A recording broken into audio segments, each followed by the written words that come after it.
everyone, and welcome to Mecha Noodle's 4th iteration of their Smash Tournament Series, part of Mecha Gaming League. My name is Syndicate Snivy. I'm joined by my friend Gerd, and we are here down in lovely Seaport, Boston, Massachusetts, to bring you some of the finest competition New England has to offer as your host for today. It's been an exciting lead up to this tournament, even though we don't have the most high amount of attendees here at Mecha Noodle Bar. We have such stacked talent. Light and Mars have entered the building. This tournament is officially a C-tier event, according to Lumi Rank. We're seeing some exciting talent today. Oh, yeah. I know we were discussing in the chat, like in the DMs, like, yo, imagine if Mecha Noodle becomes a like a C-tier. It was originally a D-tier. Yep. Became a C-tier once Mars showed up. Because at first it was just Light and Just Blue who signed up. Yep. And then I like peered over. I'm like, yo, Gerd, is that Mars? Is that Mars? But then we saw Mars pull up. But then you know what? We saw Light too, bro. Yo. It's exciting. I mean, outside of those two making it be possible for C tier, we have other people who are also making this tournament be possible. You got multiple New England PR talent. You got multiple Massachusetts PR talent. You have people coming from Midwest even, and it's SVP. crazy. It's crazy. I'm super excited. Just to name off a few names, we got Just Blue, we got Hwampy, we got Unleashed, we got Corey Exiled, we got Robert, we got Javi, we got Brujo, and so many more competitors. Yeah, so it's really going to be interesting to see like how the New England talent like stacks up against Light and Mars, since last year, like formerly, like Light didn't go to as many tournaments. Mars also didn't go to tournaments, you know, from like, haha, content creator vibe, you already know. But like going into this year, seeing as the Lumi rankings came out and Light was crowned like #1 in North America, he's like, oh, I want to be on the local grind a lot more. I want to play, get back into shape. Like, I really want to prove that I'm #1. Mars also kind of coming to that, like, maybe not necessarily want to be like so dominant, but like getting back into practice for Genesis upcoming. Pretty sure Mars was 25th on Lumi Rank. He was only 25th. Attending very select events. Not because like, oh yeah, I'm trying to farm this event because I want to get the Lumi Rank, but mostly just because he's trying to pick which tournaments he wants to go to. He went to KawaiiCon in Hawaii. He went to Genesis last year. He went to Meter Management, and he went to NESI New England Smash Invitational last year. So he's been going to events in like here and there, but in spades. Yeah, in spades. But all right. Up on stream first here, we have Capri Sun and Weegy. This is a classic at Northeastern tournaments. Capri Sun rocking the signature Captain Falcon. Weegy is a Jigglypuff and Rob main. Typically goes the character for specific matchups. We're going to be seeing Rob here first. Yeah, interesting mix. I'm already seeing Capri Sun kind of like trying to hang out that space, trying to see how he can approach the Rob right now, but still not meeting a mark. Ouija's just getting little bits and trades, but here we go. Might be something into the rotor arms, and that's going to be the first stock. 0 to death for Ouija already on board. Capri Sun playing on the back foot, immediately starting off the tournament, trying to go for the up special at the top. I don't know if that would have gotten the KO, Snivy. Luigi was pretty low percent. Oh my god, Ouija's already going crazy with this set. I'm just seeing already. Now I know why Capri Sun wants to just like not throw as many options to like kind of snuff out Rob, since Ouija's been doing really good playing at a distance with the gyro, with the laser. We're seeing it just still getting up that damage, playing that space. Very good, but here we go. There's a grab, Gerd. Here we go, up air strings. That's number 4. Going to C5. No, just trying to stay away. Ouija trying to use that down air to keep you in the air, just trying to find a way down. And then falling knee. The first stock is taken for Capri Sun. Now we're back to 2 stocks apiece with Ouija controlling center stage. Yep, Capri Sun armed with the rotor arm in hand. Oh, there we go. We might see something, but no punish on that air dodge there. Ouija still trying to look for something a little bit more. Capri Sun now forced back still into this corner. It might be dangerous. The gyro still putting a halt to this recovery. Just going to be going for those Z drops, trying to go for the arm rotor, trying to catch Capri Sun recovering. Doesn't get it this time. Ouija still with a very solid leads in terms of percentage. Going to go for the up throw. Not going to get it yet. Captain Falcon is a little bit of a heavy character. Up smash does not get the scoop hitbox in order to get this KO. Yep, and running back twice, not catching even the second one. And wow, that grab whip. It's a very safe move. It's a very safe move on shield, so Capri Sun is able to just do something out of it. Oh, here we go. Double weak back air. I felt like Capri Sun almost had it on that fair one, or nair one, but wasn't just confident in that follow-up, resulting in Ouija kind of getting the turnaround that stock. Let's see what happens. Back throw into nothing. Down Down tilt, jab. Here we go. Up tilt, up air. Nice. Good conversion. Immediate 71 and counting, Snivy. All right, I'm trying to see. What are you going to do, Capri Sun? Talk to me. We need to hear a little bit of noise. Ouija's trying to snuff you out. There we go. Fair. Gyro still putting it to shambles. Ouija is not letting Capri Sun on the ground at all, but Capri Sun able to aggressively go for that down air and try to convert it into something for some damage. Nice gyro, setting it, tossing it away. Falcon Kick going to get stuffed by this laser. Yeah, no burst options for you, my friend. I'm so sorry. Oh, that was a little...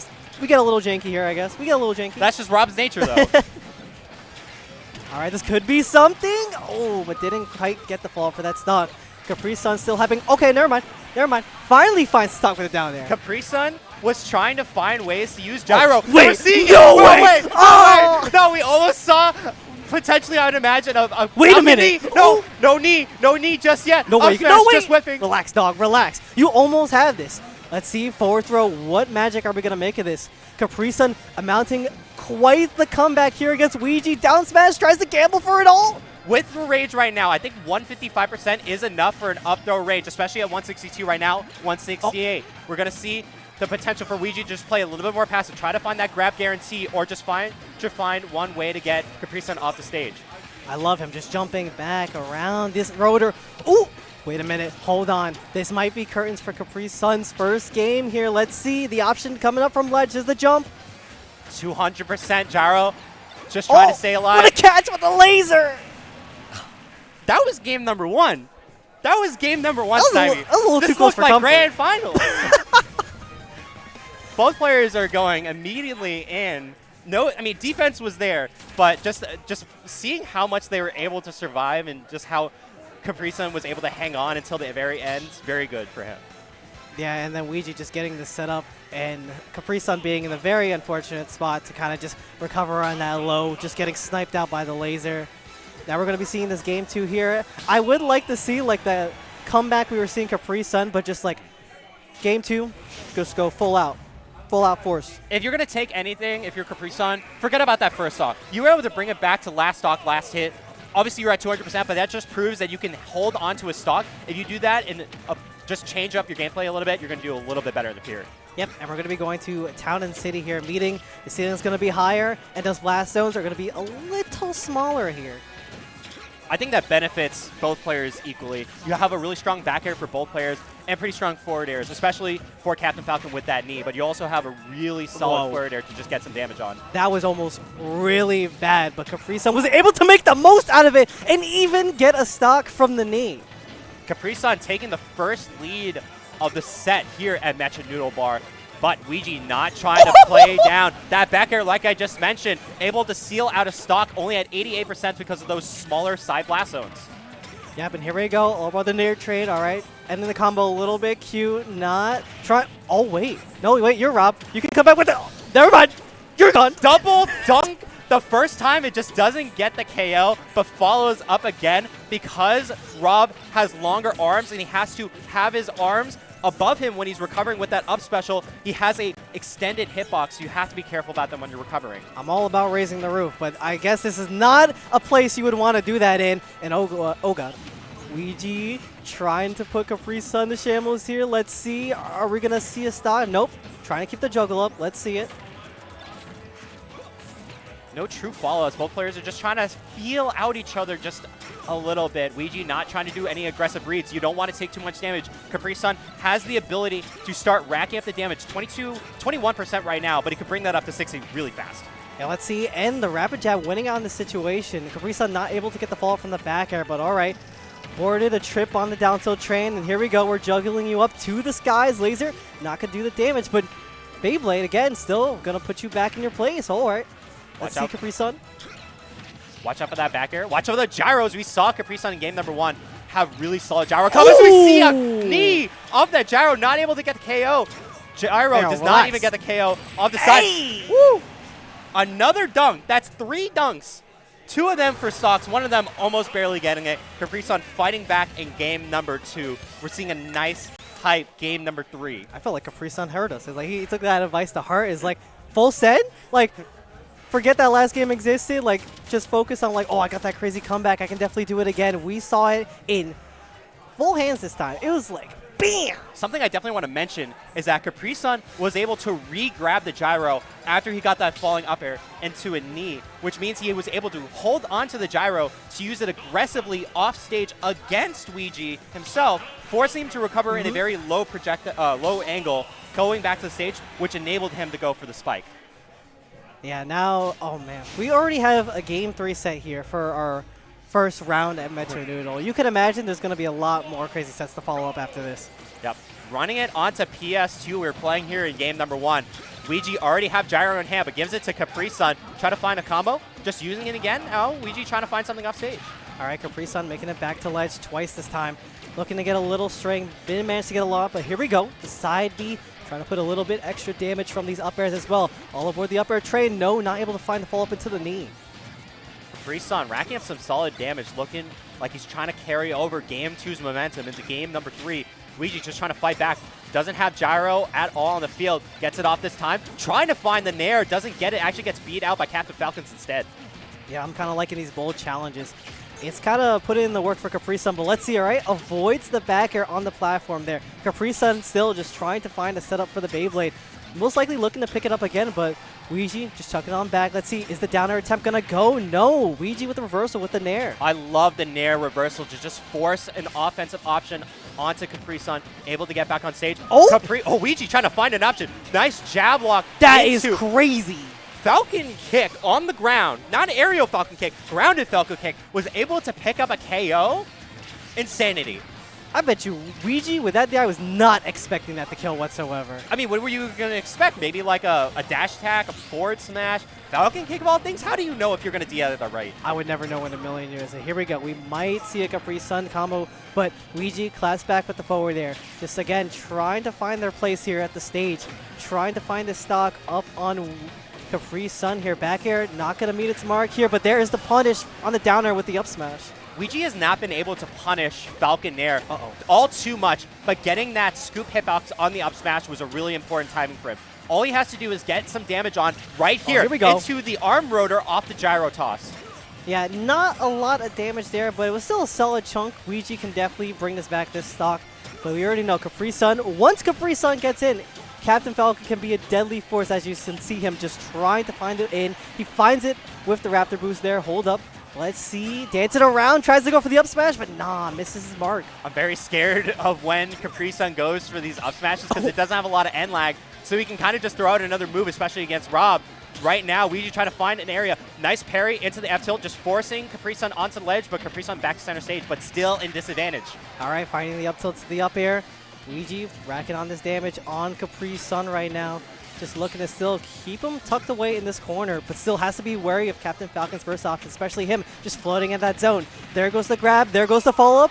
No, still no stock found. 2 stocks apiece, still high percent. The down throw into the up air, not going to do it. Both players just scrapping right now, trying to find that one faster tilt. Hey. Nice dunk on the stage, but not going to get the KO just yet for Capri-Sun. Ouija trying to find his way in, has gyro in hand. Are we going to see a ledge trap? C-drop, nothing. Into an up tilt. No fallout. 50-50, doesn't get it. Had the air dodge trap as well, but just didn't pull the trigger on the up air. And the gyro stopping Ouija from getting that back air. So unfortunate. Both of these players now just scrambling to get the second kill. You can see it. The up smash as the tension is running wild. Look at them now. Backing off, still trying to find that opening once again. Ouija creates it with the Beyblade, but there's the fair. But what? The dash attack trade? Hello? Dash attack had more damage coming into Ouija's attack, so he's able to get the favorable trade to get this KO.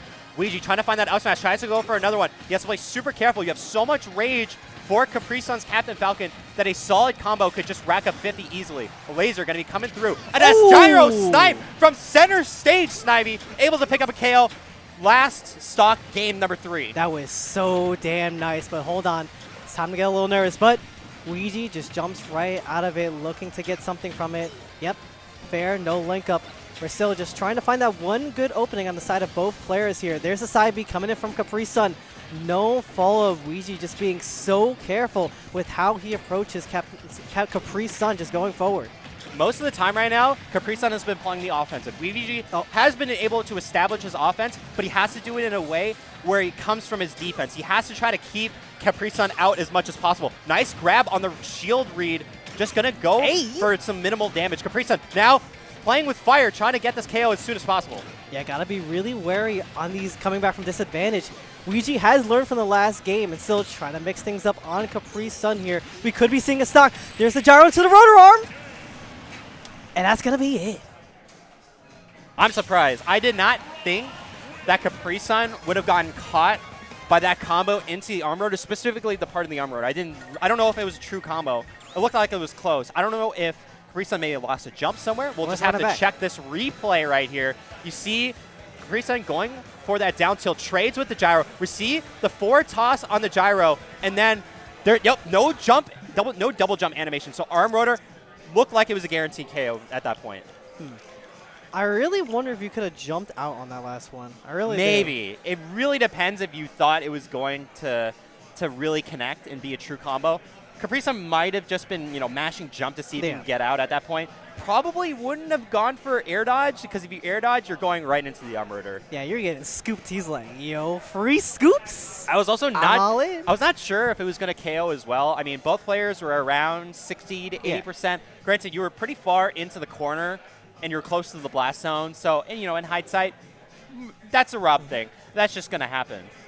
Yeah, it is like Rob things. I'm very surprised we didn't see a shield poke kind of throughout the entirety of that set with the way that Capri Sun was just landing on Ouija a lot of the time with just down air, with Nairs as well. But it usually just resulted in him getting reversal pretty much, or just punished. Yeah. That was so exciting. That was only game number 1, I betcha, which... I already want to see game number 2. I want to see them run it back. Maybe we'll see it later in grand finals. I don't know. Maybe. But let's talk about our next competitors. Why don't we? We got Joey Cannoli and Yogi. Holy cannoli! So Yogi plays Rob. So we're getting another Rob on stream. We'd love to see it. Joey Cannoli, I think, has primarily been playing Samus as of late. Okay. Or actually, no. Might be someone else I'm thinking about. So not Samus. It could be Corrin, I think. Pokemon trainer. Corrin is the character that I saw the last time that he played, so I'm going to go off of that. Corrin is really good. Corrin is really good. I've seen it. It's gone multiple top 8s at events, at college brackets, and top 16s at regionals in New England, so you got to watch it for this guy. Corrin's a character has been really surprising me, with Spargo bringing up the Corrin, with Shattuck doing so insanely good with the Corrin. Yes, Shattuck. It's Corrin's just crept back into being a meta-relevant character, just doing really well against some of Fighter's Past too. It's really strange. We've also, I'm pretty sure we've seen MK Leo break. Have we seen MK Leo break? Yes, we have. At Delfino Mazza. And what about I think it was an invitational tournament. MK Leo and Spargo, right? I'm pretty sure Spargo brought out Corrin at least one event. It was LMBM actually. I'm pretty sure it was. Yeah, that sounds about right. That was a singles bracket, right? Mm-hmm. Yeah, I love watching Corrin. People think she's boring. It's a cool character. People think she's boring. I don't care. I played Corrin Smash 4. I love that character. She's a neat character. I mean, she got the Nair, it combos into back air. She has that run up F smash, which kind of locks you in shield, which forces you to really know what to do against that, the shield SDI and all that. And that tipper on edge guards, on the dragon pin, it puts in the work for that character. Why don't we take a look at some of these stats for the first time of this tournament? Yogi having a little bit more top 8 placements than Joey Cannoli. But Joey Cannoli, in terms of the brackets that he's entered, he has a higher top 8 percentage, which is pretty solid. Okay. I'm really excited to see who's going to come out on top here. Kind of just seeing these stats as well. Similar, very, very similar win percentage. 66 for Joey Cannoli. 65 for Yogi, so I mean, they were seeded into each other, obviously, in this bracket for round number 2, but this is going to be a hype set when someone's win percentage rate is very similar, regardless of if their bracket entering is different. And speaking of similarities, as you can peep over, it is 1-to-1 in terms of their head-to-head. So, in terms of stats... Oh, I didn't even notice that. It was blocked by the camera, so... In terms of stats, they're pretty even as well, but in terms of wins as well, or maybe skill level seemingly, they are pretty even as well. So we might be in store for another Game 3 set. Yeah. Shout out to Joey Cannoli, also a nominee for the mass runs on Smash qualifications, going to the voting phase. So if you want to give a quick shout out to Joey Cannoli, buy some merch, give a direct contribution, definitely do that. Joey Cannoli, I think, is in top 6 of all the votes, so it's 12 people total. He's up there. I think you should drop drop some money. I think so. I was looking at that hoodie. That hoodie is well, we have a bunch of hoodies. Well, which merch it's design? like the Duncan. It's like the Duncan Yeah, one. the mass already. Yeah. The Duncan one is so gas. But all right, we're going to have Toon Link and Rob. Oh, my God. Okay, I did not know about the Toon Link. I feel like I should have known about the Toon Link. I probably should. Honestly, I love Toon Link personally. So we have a Toon Link and a Young Link here. That's very rare. Yeah, and we've been seeing Young Link like pop up more and more and more. Like recently at Frosty Faustings, I believe I'm going to say this tag wrong, Deli Boyd beat Econ. Can you believe that? I guess so. I mean, Toon Link is a hard character to play. Not too many players played, especially in this region. I can't even tell you like who the best Toon Link player would be, except for like Keveros. Oh no! All right, goodbye. Bye, Joey. Yeah. we'll see you. So, if I had a nickel for every time we had Rob on stream where the other player died like really early, I had 2 nickels. Which Here we is go. A lot.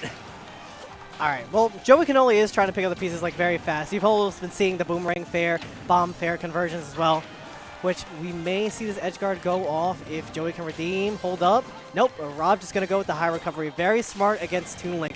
Not trying to get poked by that sword whatsoever. Joey Cannoli is on the back foot right now, obviously being a stock down. But getting that trade combo, now it's even. You know, despite you going down early stock, you're bringing it back already.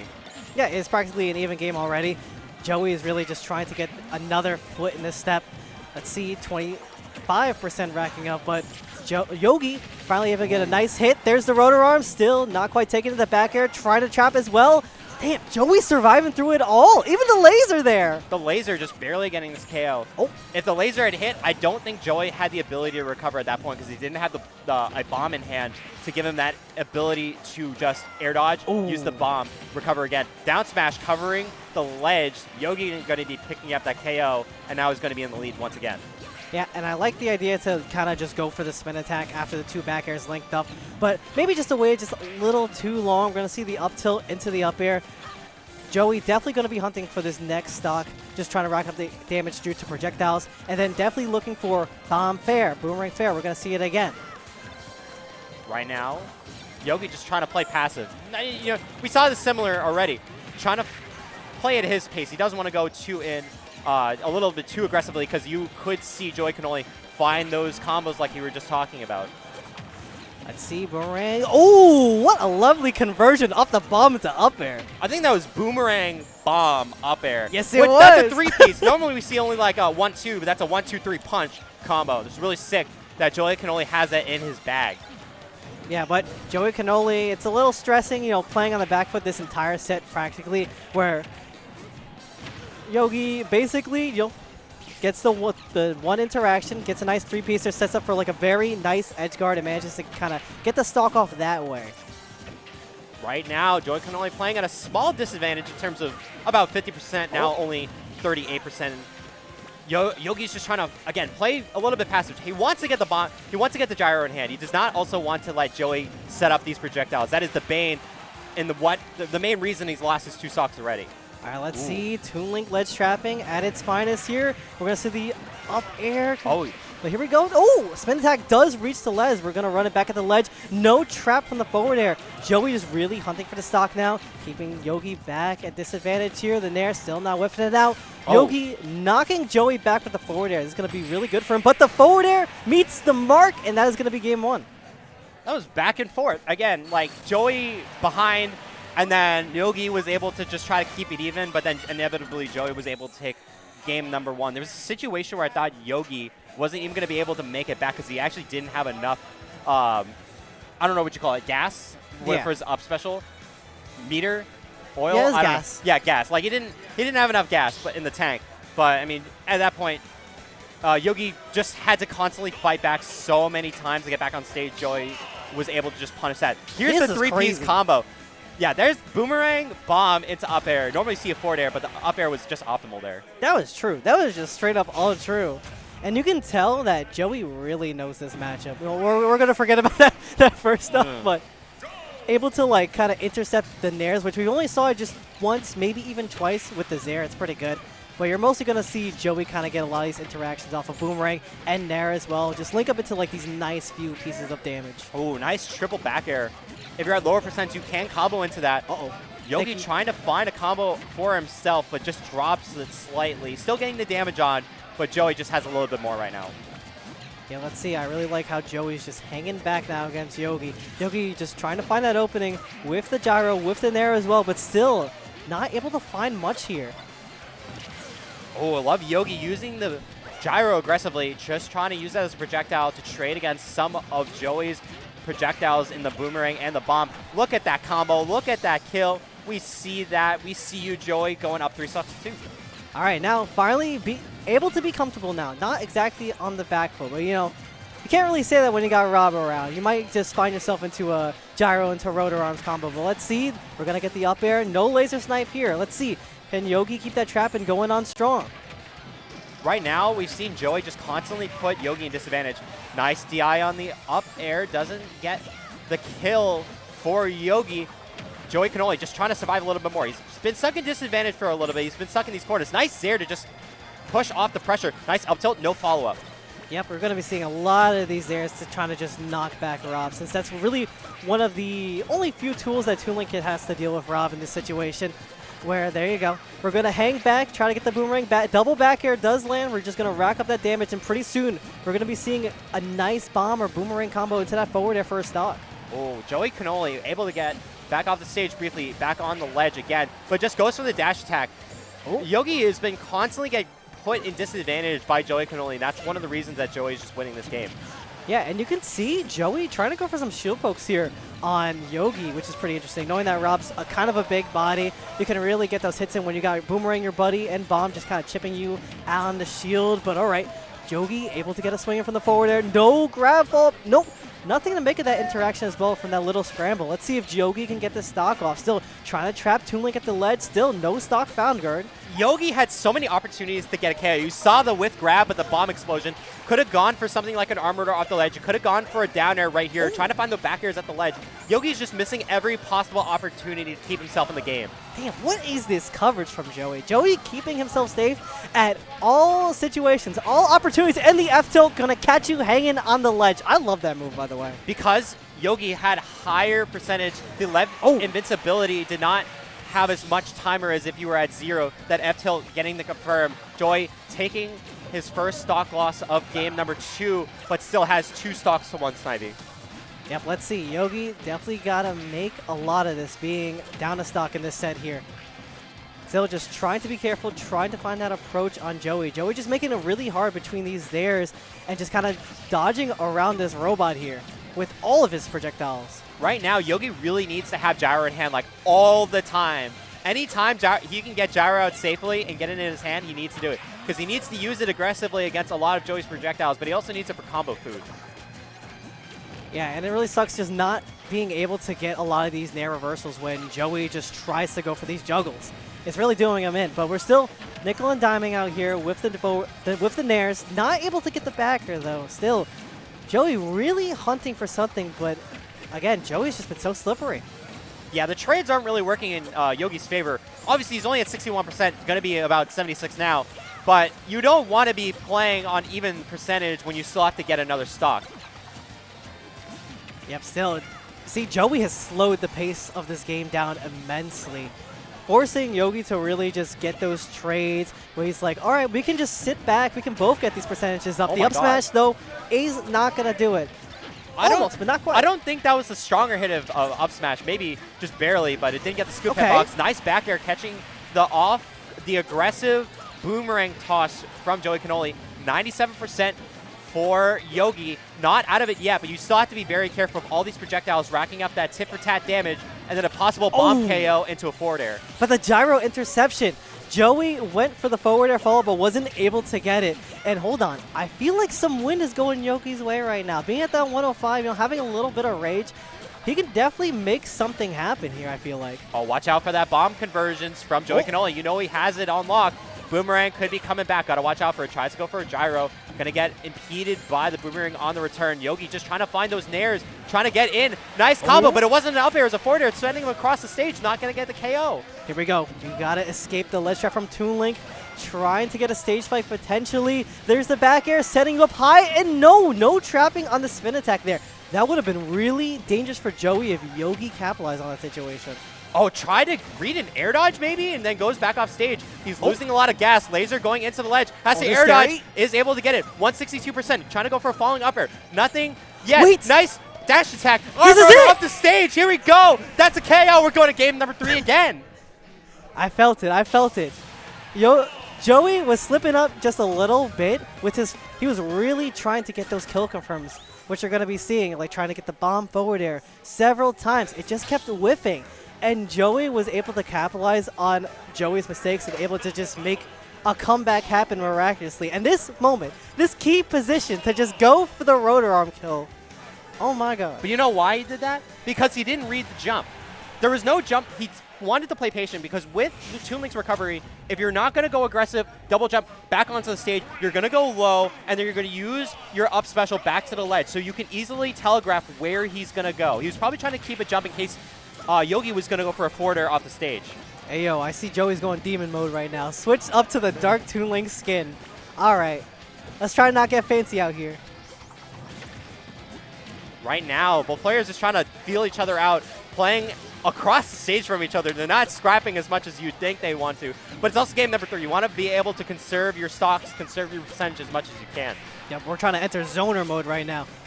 Joey working on his 0 to death, gets the bomb to the forward air. Again, another situation where Joey Cannoli had to condition Yogi to go off the stage. Hey, I'm pretty sure he had already used a jump, so Rob's recovery is extremely easy to telegraph. Gonna go for the drop zone forward air, get the KO. All right, and now Yogi looking a little more confident, just trying to clap back, trying to just call out Joey's jumps here, but still not finding much here. Oh, I like that little mix-up. Just roll behind, get the down smash. Okay. Oh, nice grab. Doesn't get hit by the boomerang. No mash out from Joey Cannoli. Just going to try to eat something. Yogi trying to play the little passive-aggressive game, trying to figure out what I'm going to do. Doesn't get anything. These back air conversions, number 4, already up to 83%. We are climbing that ladder. We are building up that stairway. Let's see. Can we get the ledge trap off? Nope. Joey going to cause a little explosion there. Yogi just able to keep Joey back. But let's see. Can you escape the up air? All right. Still hangs on for dear life. No gyro for Yogi. He's just trying to play aggressive. He's playing in Joey Cannoli's immediate sword range. It's very scary, but when you're down, you have to find you got to find a way in. Forward throw, not going to do it. Back throw is a stronger move. Just sending off stage again. Nice F tilt, barely catching him on the forward hit. Yep, Joey quickly working on this 3 stock here, maintaining that 111, still racking up. Yogi just has to get a very nice snipe going, which we have been seeing. We have been seeing the gyros. We haven't seen the lasers connect. He's doing pretty good. Nair still not going to take it. You have Joey disadvantage, but there we go. There's the double snipe. Yep, you force your opponent to respect the gyro at that position. Obviously, you're up 3 stocks in 1, but you don't want to lose that stock anyway. We could be seeing a repeat of game number 2 where Joey Cannoli was up. Yogi could bring it back, but in the end, it really depends on how both these players are going to play. Yep. Joey just has to play the game plan, plain and simple. Not get fancy, not try to go for those fancy frame traps. Just sit at the ledge, you got it. Even though Yogi has caught on a little bit and has been enjoying the gyro, you can ultimately just like catch it, jump around it. But we're seeing Joey just trying to keep Yogi in the corner here. There's a setup with the forward air. Things can be looking a little scary here. Oh, the setup was immaculate. The bomb forcing Yogi to take the hit and then recognizing that Joey Cannoli going for that finishing set-ending forwarder to win this set 2-1. Yeah, in that game 3, I feel like the adaptions like really shone through for our man's over here, the Rob. But Joey just bossed up. Joey just locked in that 3rd game. Didn't really allow Yogi to play the game. And even on these ledge traps. Can we see that replay again of the set end? There's so many interactions that were going on. You had the boomerang coming back into the stage, using it aggressively. You have the bomb, which can come back down to catch neutral get up. You have the boomerang arrow itself going across the stage. You have fade back Zaire, which shield pokes, which probably also made the shield poke go into the forward air. That was actually godlike. Because the bomb shield poke, like, the tether did enough shield damage to get the bomb to poke the shield, and because Rob Big found the kill. That's a masterclass of how to use Toon Link.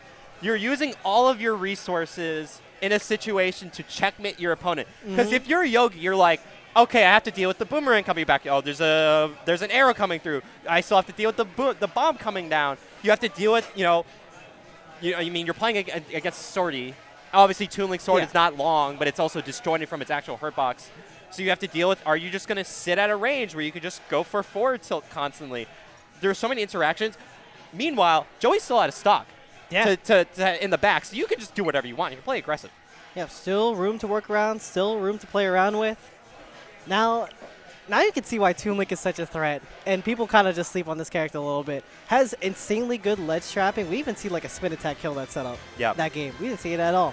I'm just getting a quick check on what other stream matches are going on. There's a lot of people in this bracket today. Unfortunately, a little bit of DQs. I wish. If you're watching at home, please tell your TOs if you're not going to show up. We would love you. We would love you. But I mean, otherwise, so much easier. a quick shout out to Mecha Noodle Bar for letting us have this event. Great production crew from New York, 12G. We got Snivy, we got Gerd on the mic. We got plenty of other players enjoying the food and other concessions at this event. But we got the pho, we got the ramen. We have the immaculate vibes I want to mention. I always love this backdrop. This backdrop is gorgeous. Look at the wood. And how articulate it is. It has such a nice feel. That's a real wood. You can't see it, but obviously we can't really pan the camera. But you have a brick wall over where Snivy is, over on this end. And it has such cool gaming art. You have Ryu throwing a bowl of ramen Hodoken. You have Toad from Mario with a bowl of ramen hat as it's like mushroom head on a Mario Kart. So much. And just like the aesthetic of this venue is so nice. All right, Gerd. It's time to focus up. We got Unleashed versus Exile. This is a Massachusetts I would say Boston Book League. I'm forgetting words. Bay State beatdown classic. I'm pretty sure in terms of head-to-head, it's bad. It's 12-5, and it's probably worse if we go back to Smash 4 and the era in which we use challenge as well. So we're going to be seeing a little bit of a different matchup here. Corey Exile, most notably known for Bowser play, has been using Min Min as a co-main. We're going to be seeing Unleashed playing his primary Sora. Yeah, now I imagine that Sora can be quite difficult to deal with Min Min since his Nair is really good at just trading with Min Min's arms, and that and like floating in Min Min's blind spot is so damn good, which is mostly what you're going to see. But here we go. Exile trying to set up this for this edge guard, but Unleashed going for the high recovery, making it back to stage. Yeah, Exile wants to play as far away from Unleashed as possible. Obviously, that's Min Min's game. But in this matchup, Unleashed has played Exile so many times that Unleashed can really get that one hit, convert it into a stock as much as possible. Yeah, and I'm seeing Unleashed go for some of these counters here, and it seems like it's doing very well at just trading with Min Min's arms. It even gives you like a little bit of forward momentum. Look at Sora's side B is a little bit obnoxious to the fact that you can cancel the hit and then potentially just fake out your opponent thinking that you're going to get hit again, or you're just going to fake them out and not use a hit and then potentially follow up from mental stack. Oh. Yep, there we go. There's the nice interception from Unleashed on the low recovery there. Already taking the first stock in the set. It's again up to Exile to take the stock from Unleashed here. Trying to get it with the Mega One. No, still not finding it. Exile hanging in that blind spot that Min Min has to get a nice juggle string going. Not able to get the frame check with the Blizzaga, but still pushing Exile to that corner of the stage. It's really tough because Exile wants to play in the corner, but in a way that makes him have the lead. Unleashed always wants to put Exile in the corner because then you push him off stage. Could just go for the double nair off the stage, combos, and go for the third hit to just make sure you don't recover. Yep, but there you go. Finding the stock with the Megawatt. Exile looking to make it the comeback here, avoiding the Blizzaga, or the Thundaga, sorry. And still just trying to kind of land on the stage against Sora. But there we go. Firing way back to the corner, getting a little bit of hits in with the arms. But here comes Unleashed swinging. That's Unleashed's like signature. Going for the falling nair, going into other combos that pushes you to the side. Nice side special. Just trying to rack up a little bit more damage. Maybe if you got the extra extensions, you could have forced Exile off the stage a little bit more, but that's just the situation. Exile is going to constantly wall Exile off the side, uses the Thundaga to basically create a barrier. Exile not able to recover. Yeah, that was a very nice stock from Unleashed on that last one. Just shutting down all of Min Min routes, all of Min Min recovery options, because Sora can just throw out so many hitboxes and just be a threat in all places at once. And you can still see Exile struggling to kind of lane here, but there we go. Find their way back to the ground, trying to go for a good old grab to set up for back throw, even getting the damage boost, but you're still not going to find it. But here we go. Another dangerous setup here for Exile. Uh-oh. Uh-oh. You have to air dodge here if you're exiled, but then that's an easy read because of the trajectory in which you have to recover. Unleash recognizing that, going for the back air, sealing up game number 1. And Sora is so good at edge guarding, which we're going to be seeing in these replays. He covers so many options. I mean, check this out. Yeah, the Blizzaga constantly just keeping you at pressure. You have the Furaga just getting that single hit, which is really important. Again, then using the up special to use the knockback to send you higher. Doesn't matter if you get the KO because you're forcing Exile to air dodge again and then recognizing the back air for the kill. Yeah, it's such a dangerous spot to be in off stage at all times against Sora. You really just have to avoid it at all cases. But again, it's difficult. Sora will just put you in that situation. And you just have to have the most masterful recovery. But here we go. Running it to Hollow Bastion this time around. Unleashed. Yep, trying to set up with the Thundaga here. Getting a nice string going off the up air. Here we go. Up air train still rolling on and trying to call out the arms going with the counter. Just not finding it. But here we go. Exiled able to get a turn. Exile just not able to get these like good trades. He's getting the damage in, but he's not getting anything that's really improving his game state. Like most of the time, Unleash is always in position to push Exile off stage or just constantly getting more damage off. Yeah, and which we might see it on this stage is just like Sora setting up from that top platform and just getting a kill with up smash. It makes me a little concerned. I don't know necessarily why Exile would want to go here. Maybe you have some insight, perhaps? I don't have too much. I don't really see the Min too often. It's mostly Bowser whenever I'm commentating his sets. But I imagine having that, longer, the smaller stage is really helpful because then you can hit Unleash farther away. But something that we have noticed in the set already is that Unleash is competent going for those counters to punish Exile just trying to, use your attacks freely. Yeah, and we're just seeing that one Nair to try and bait out the air dodge from that slew. But here we go. Trying to get something up here. No, Exile clapping back with the arms, but Unleash, again, tried to go for a very bold S-Smash and a bold down smash. S-Smash having so much hit stun, you can kind of get away with it, especially with Min-Min's poor out of shield game. Doesn't really have the fastest options, so going for the down smash is really smart there. A nice back air off the missed tech, trying to find the area to go for the up special push. Exile off stage again, but no, Exile back on stage once again, trying to put on the pressure. Tries to go for the grab, but misses it that time. Up air coming through. Sora not able to get this kill just yet, but has center stage. Yep, nobody home right now. F-Till, here we go. Finally gets the grab. There's going to be a damage boost going Exiled's way. Exile might be able to get a stock off. Let's see. Nope. Ram not going to go through here. Let's see. Oh, no. Maybe a few misinputs on the side of Exile? Yeah, probably just tried to do a basic turnaround, but doesn't get it that time. You do have the Dragon Head because of the grab. Going to be using the not Ram. Megawatt. Yeah, I gotta get back to casting Min-Min. Megawatt getting to pick up the KO. Don't worry, we're chill vibes around here. There you go. Unleash getting off an up B, just hitting the DP, get off me. But Exile trying to clap back up with these arms, still being put in a dangerous situation off stage. Unleash saying, I'm not done with you, throwing you right back into the depths of the blast. So let's see, Firaga, are you gonna get sniped here? There you go, there carry off. Yeah, that's the situation I was talking about.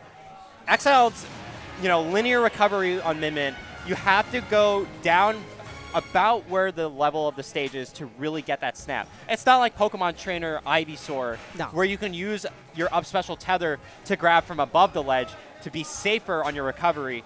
When you're playing Min-Min, it's really tough, because watch. Up special gets caught by Thundaga, again, has to recover pretty basically, can't use an air dodge there, already went for a double jump, and then Unleash is competent just going for the 1-2 combo train and then just finishing off with the final hit at a higher percent to get the KO. Yeah, and it's just really unfortunate for Exile because every time that Exile manages to put Unleash in a disadvantaged state or edge guard opportunity off stage, Sora's like, see ya, and just goes for the high road, shooting for the high recovery. Like, Min-Min's not able really to cover. Like, you can do up B to try to snipe it out with Dragon Arms and the laser. And maybe even up B, hell. Maybe even up B. All right. But still just not able to kind of get it against Sora. Yep, so Unleash will be moving on 2-0. in that game. But let's talk about our next set. Our players have already been sitting down. We're moving pretty fast here at Mecha Noodle Bar. We got my GOAT, Your GOAT? Brujo, versus Benoit McDonald Blanc. Benoit McDonald Blanc? Hold on. Benoit McDonald Blanc. We can call him Ben for the instances of this match, but I'll probably just be calling him Benoit. Benoit's funny. I like Benoit. Benoit. Like, if I were to show you how to say that tag, you guys obviously can't see it because, you know, I got my phone out right here. But if I were to tell you how to pronounce that name, like, would you even think it'd be like Benoit? Benoit? Maybe. I'd be like Bennett, maybe. I don't know. But there you go. Benoit McDonald Blanc. Take a look at those lovely stats. Haven't played each other too much. Only a 1-0 record for Brujo, so we could be seeing something a little bit different here. Brujo obviously having look at that brackets enter tab. Ooh. 444 to 107. So, you know, Brujo's young. Brujo is very young. Yes. I know Benoit was in college. So, but look how many tournaments this dude plays. It's all Wi-Fi too. No, I'm joking. I mean, dude goes to local sometimes. I mean, like, you're gonna see Benoit have like a higher like top 8, top win rate as well. But that's because, like, if you compare 107 compared to just the 444 brackets that Brujo's entered, Brujo has done so many things in New England's history. Okay, but consider this: Brujo has won a regional. He has multiple Massachusetts and New England PR wins. He's made runs at Shine 2022 and 2023. He's an incredible player. Let's see how he does today. Does he have any Lumi rank wins? I feel like he's like due for one very soon, maybe. He definitely does. I didn't write it down, though. Well, you'll see the chaos that is Brujo. His K-roll is something that is undescribable. Yep, and for Benoit, we're going to be seeing the signature Samus coming online. Brujo sometimes has a little bit of trouble when it comes to zoner-type characters that have extended range. But if anything that I've seen Brujo play, he will play the slow game. He will just play tit-for-tat, trade and damage, and he's playing a heavy character. So you got to be really, really careful when it comes to him KOing you fast. Yeah, and I'm already loving his coverage. Like, already, like, getting the 3-4 piece, then kind of backing off. But we're seeing Benoit clap back a little bit with the Samus here, but the armor gonna knock you out. Again, Brujo still just waiting in place, trying to get it, but there's the F-Smash kill. Wow. The parry recognition from Brujo has always been on point.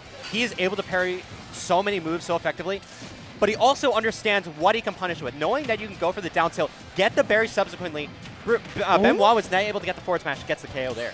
Yeah, and look at that recognition. Getting the single hit of that propeller or the up B to just get the crown armor on top. I am certainly loving Brujo's usage just to get in these nice combos, to get these nice kill setups as well, which Benoit's kind of having a little bit of trouble dealing with. Nice roll onto stage. Brujo able to get on for free. Benoit not able to just keep Brujo onto the ledge. That's where you really want him to be, to just limit his options. Yep, fair. Gonna poke you out. Let's see. Can we get that little bit of damage? The axe kick, gonna whiff on the platform. Nice parry from Brujo.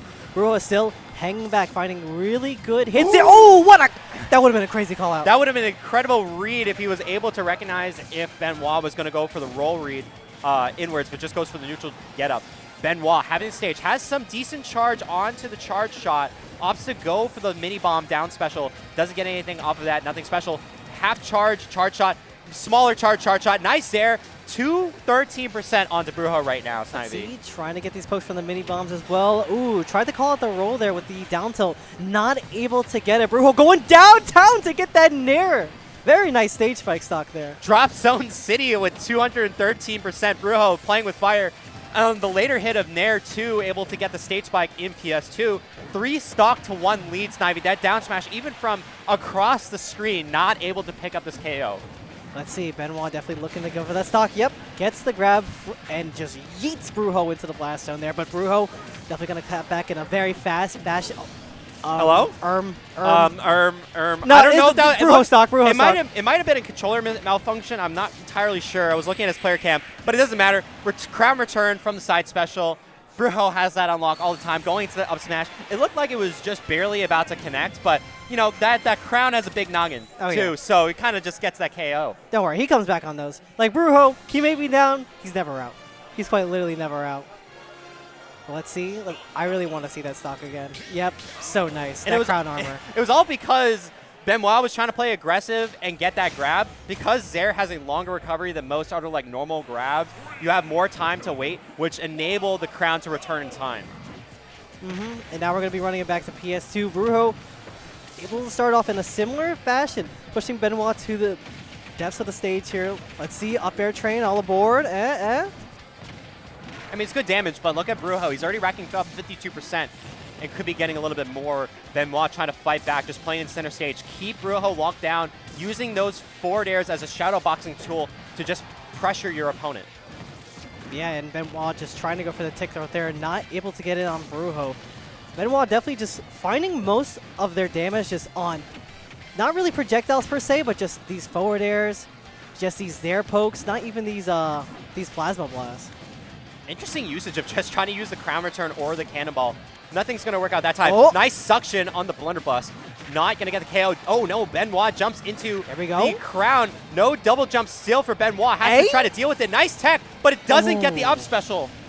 That is very unfortunate. Benoit not able to make it back from the up B, even though with the tech. But let's see. No coverage on the down arrow from the platform. Still not able to find a lot of this damage. And even still, no shield pokes as well. But we do yeet Brujo with the back air. Let's see. Yep, there's the setup from the boss. Oh, wait, no hold on. KO. It was great damage that you were getting on if you're Ben onto this K-roll, but not getting the KO hurt, but still able to retroactively get this KO here is definitely better. You did not want to have Brujo live a little bit longer because you could have been eating more damage later on. All right, let's see. Benoit trying to make things a little bit more even here. Trying to rethink how to approach Brujo since the armor has been tripping him up quite a bit, but Brujo really stacking on that damage onto Benoit right now. Trying to go for the punish with the dash attack. Wasn't quite able to get it, but still kicking those feet up, just kicking it right in Benoit's face. And there you go. Nice setup from the crown. The crown beat out the charge shot and enabled Brujo to actually get a very thorough trade. Benoit trying to find his way into this match, but the spike on the ground into the up air going to be picking up another stock for Brujo. Yep, classic K-roll conversion there. Benoit still just trying to find the stock. Wasn't able to get the poke from the Zaire still. Brujo definitely looking very in control right now. Still just is really good at just finding these nice piece combos, but still, all right, Benoit playing with the up B out of shield now. They're doing really good just getting a little bit of that damage up. If I'm Benoit right now, I need to find this KO because you're seeing Brujo playing with fire, trying to play aggressive, trying to keep his opponent in disadvantage as much as possible. Nice up smash, nice pickup right here. 56%, not too bad, but you have to play patient. Watch out for those Zaires. If you get one missed Zaire whiff, you're going to eat a lot of damage. Hold on, we're having a little bit of standoff here. Benoit just trying to get that damage with the Zaires, covering that placement with the bombs as well. You can see Benoit's now starting to avoid these crowns, and here we go. We have an up air. There's the trap to get the forward air, but no, not able to get the charge shot or that tether there. Very unfortunate. Watch out for the cannonball and the crowns coming through. Brujo just happy to sit in shield. No, the damage wasn't enough to launch you higher from the down smash. All right. Oh, double dare? Gets the push off stage, just trying to trap with that backer as well. Brujo still hanging on here. Goes for another down smash and off the Misty Eye. It's going to be the set going to Brujo.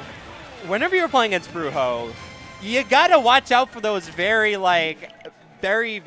unaware down smashes. He will just kind of send it out because you have the ability to be intangible on lower hit moves. You can kind of just get away with it. Obviously, with the armor too, you have to think about if I attack into like dash attack or nair, right? Yeah. Am I going to trade with armor and then I'm going to lose? So sometimes Brujo can just gotta go for those down smashes and pick up KOs randomly, like we saw. Yeah. And in the last replay that we saw, Benoit unfortunately lost the stock because they were just running away from Brujo. They didn't really have like that recognition to just like, oh, I got hit by down smash. I'm like, I should DI like towards the end of the no.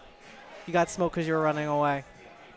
Yep. So that's going to be a 2-0 victory for Brujo, and now all-time life history between those two is going to be 2-0 as well against Benoit McDonald Blanc. Quickly checking out this bracket. Let's see if there are any major upsets. Obviously, we had some unfortunate DQs earlier today. We have Scott beating Virgo 2-0. That was projected. We have Javi beating the Gressler. That's also projected. We have Light also in the building, like we mentioned earlier. We have Light beating Joey Cannoli. Mars versus SVP on another setup. We already saw Unleashed beating Exiled. We have Juan P beating King. And then we just saw Brujo beating Ben. Okay. Oh, I see. We're going to have the man himself finally come up on stream. Light versus Javi on Earth. So Light is our #1 seed today. Mars being #2 in accordance to Lumu rank, obviously. But Javi, very, very, very solid villager player. I'm very excited to see this. I feel like I've seen Javi go a few characters in the past. Or was it just like the villager? I'm pretty sure it's just the villager, to my knowledge. Okay. I just know that Javi mostly plays villager whenever they come up to Boston events. So that's what I'm kind of going off of. Yeah, I'm very interested to see how Light's going to do against a villager, since we don't often see too many villagers. Especially at a high level, too. Yeah. Like, name one villager. Name one high-level villager. In North America, per se, I can only think of that is true. Tri-States, not like him. Pokemon. Yeah. There you go. But like, how often is Light going to be playing against Pokemon? So whenever Pokemon decides to pull up the Encore. I mean, that just happens. Well, I mean, maybe it might happen since Light has been traveling to more locals. That is true. But even still, in New England, we don't have that many villagers. No. We have the thing is, we have more Isabel players than we have villagers. That's fun. Isabel? I'm not even, Isabel. We have more Isabel players than we do villagers. I mean, she's funny. Like, I can't think off the top of my head, like a dedicated, villager player off the top of my head that is active. Like, there have been villager players in the past that have played in New England. Where we're talking about 2024 New England Mass or New England in general, including all the states. I can't think of a single one that's good. There may be a random college player that plays villager that I don't know about. Yeah, but we're talking about players who are in contention for PR, or even just players that I know off the top of my head. Yeah. Those don't exist. And we're gonna see those loaded stats that Light got. Oh my god. 81% win rate, 86% win rate, top 8, 81%. I'm more impressed by the 86% win rate. You know when people say oh, I have 50% win rate, I'm mid. Yeah, shout out to Momo.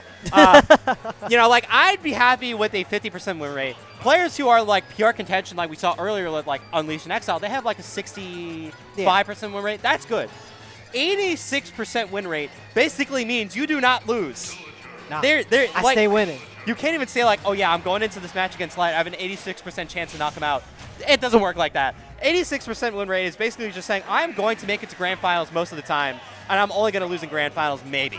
Yep, we're going to see. Yep, Villager's going to kind of just hang back, get these fairs, even backers, maybe nearest the Intro Fox kind of coming up, but ultimately you cannot stop the running train that is Light.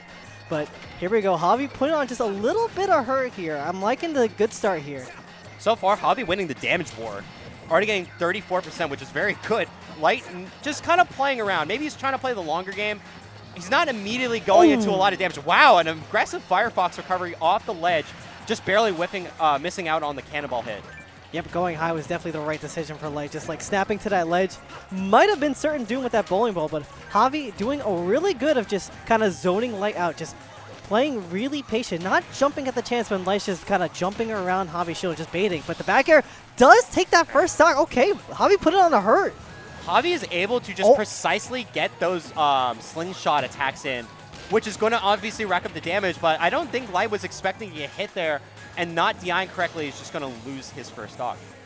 Let's see, still using the double jumps, just hanging around that ledge, getting the nair to catch the get up. Let's see. Nope, not able to find that dash attack conversion into something, but here we go. Light on the hunt, looking for a nice conversion. No drill. There's the up smash, though, on the whiffed up smash from Javi. Drill is a pretty safe move, especially on shield. Javi trying to recognize maybe Light's just going to go for an aggressive option. I'm just going to go for up smash out of shield, but Light able to just shield after that and then pick up a counter hit. Yeah, let's see if Javi can, again, establish that first pace that we saw off the bat. Just avoiding getting comboed by Light, getting juggled this hold up. Yep, very good jump, just evading it, but still has to find their footing away from this ledge. Light still trying to get the damage. There we go. Very nice empty hop grab there, getting on the damage, pushing Javi to the corner, not letting up. There's a very different momentum compared to the first stock. Javi was able to win the damage war, but now Light has Javi in the mixer. Already almost 100% difference in terms of percentage here. Light trying to find that signature back air pressure at the ledge, trying to find that shield poke or even just a dropped shield. Right now, Javi at the ledge, trying to find some damage in. Watch out for that up smash. Here we go. Gets the tech chase read. I love that. The little covers, like, it covers second place with that jab, and you can kind of just react to your opponent just rolling on out. It is so, so good. And Light now catching Javi another string. Javi able to get out once again and catching the air dodge down with the down tilt. Not getting too much damage. Javi trying to find a reversal here against Light. Can it happen? The bowling ball misses its mark, and Light able to reclaim that center stage position again. Yeah, the bowling ball just had a slight mistiming. Javi potentially just trying to read that Light was going to recover faster than when he actually did.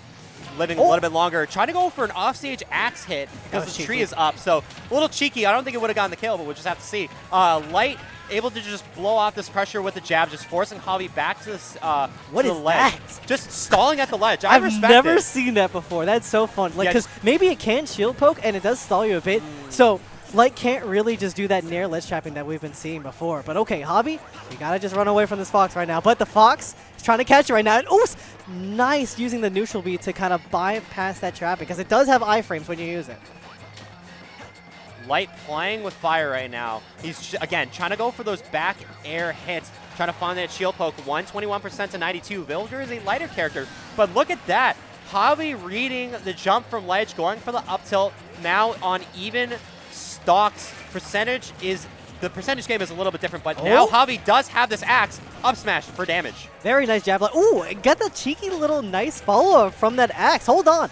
Javi could potentially steal this from Light here. No, not getting anything. Light just sliding right on out with the up smash for that game one. I was very scared of a situation where you use the rocket into the bowling ball and then you somehow use the axe to end up going for a shield poke or a shield break, which would have been very scary, especially on Light. Light had, mid percentage, but when you're dealing with Fox with decent range at the ledge, you're gone. There's no way you're living that. Maybe like a little more charge than that would have been it?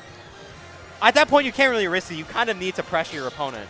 Yeah. You would imagine. Because it wasn't like fully a gambit, and just Light just capitalized on like that lessons. But this was really smart, which is an option you'll see villagers kind of like use sparingly, or just sometimes like if their opponent just goes for the fall from the up air or trying to juggle you, you can use the neutral B's iframes to just bypass that. It's a pseudo get out of jail free card. You can use it, but then your opponent knows that you have used it before, so you can't use it as safely as you once was. Now let's see, Javi, can we get that start that we saw from that game one? It's possible, but here we go. God. The blender is in the forward airs from Light, comboing into each other. An aggressive back air to just force Javi back into a defensive position, trying to recover onto the ledge once again. And I love that crisp movement to get that back air as well. Light just trying to go for the drag down fair. Ooh, fair might have delayed the upbeat to kind of make that recovery on back, which Javi definitely did not want, but still unable to escape the vortex. Light doing so good at just dancing around Javi. But here we go. Oh, Javi, you're bold. You're bold with that bowling ball. Hold on. Both players are playing extremely aggressive right now. Miss grab, reads the roll again out. Both times, Javi, in a situation where they have missed a tech, have constantly gone for roll away from their opponent. Light recognizing that, getting that stock. Yep, Light just getting another stock from the jab OS there. Javi trying to just take that stock with a bowling ball. I kind of respect, Light just running on up, maybe not choosing the shield, maybe just trying to go grab. The bowling ball is definitely a nice call out, but here we go. Oh, Reflector reflecting the Lloyd rocket back. Still, Javi just being forced to retreat to the other side of the stage. But here we go. We have the ledge position, but Light manages to get the turnaround. But the stall is going to work out. Look at how much knockback that did. If that was a higher percentage, we could be seeing a KO. Even from the center stage, more like.